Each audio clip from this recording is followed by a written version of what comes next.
नमस्कार दोस्तों, ट्रिकी गुरु अमित गुप्ता के YouTube चैनल में आज आपका फिर से स्वागत है। दोस्तों आज मैं आपके लिए लेकर आया हूं यूपीएसआई 2017 की ऑनलाइन परीक्षा का एक प्रश्न जिसे हम सॉल्व करेंगे इन दो ट्रिक के माध्यम से। तो देखिए स्क्रीन पर यह पहला प्रश्न।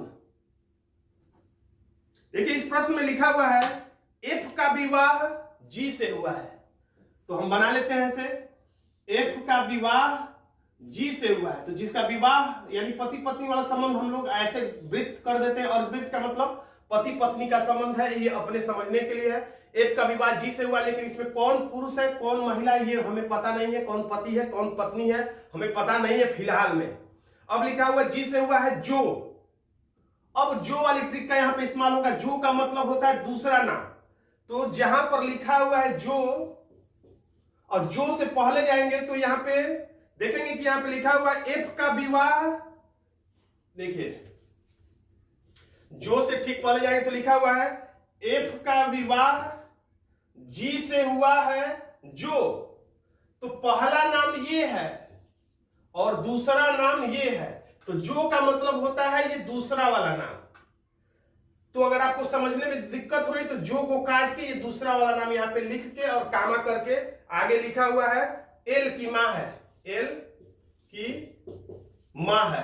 यानी अब वाक्य नया क्या बन गया, जी एल की मां है। जी जो है किसकी मां है यानी कि माइनस महिला है, मां है यानी एक पीढ़ी ऊपर है किसकी, तो एल की। तो यहां पर हम लोग लिख लेंगे एल। तो ये तो हो गया जो विधि का प्रयोग करना। देखिए जी मां है यानी कि महिला है और एक पीढ़ी ऊपर है किससे, एल से। यानी ये इसकी मां है, ये इसकी संतान है। लड़का है कि लड़की फिलहाल अभी पता नहीं है। अब अगले लाइन में लिख रहा है कि एल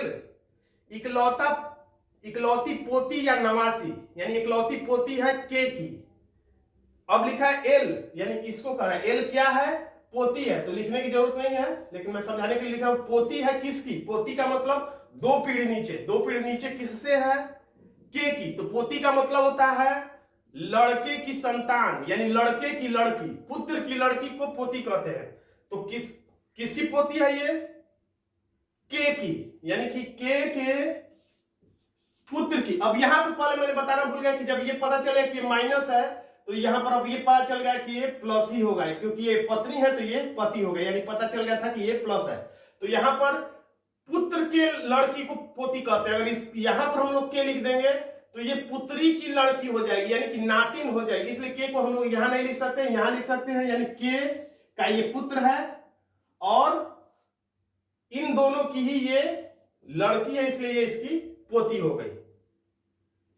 अब लिखा है एल ने विवाह किया है एम से। एल ने विवाह किया है एम से। तो मैंने बताया था कि विवाह वाला संबंध हम लोग ऐसे बनाते हैं, एल ने विवाह किया है एम से।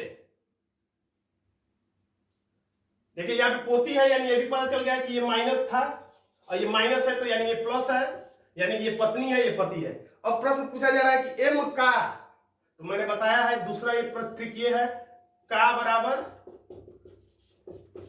कौन है, यानी यही कौन है किसके हिसाब से, तो इस एफ के हिसाब से। यानी एफ जो है एम को क्या कहेगा, ये यानी एम का बराबर कौन है, यानी जिस शब्द के आगे का लिखा रहा है उसी को बताना होता है कि कौन है।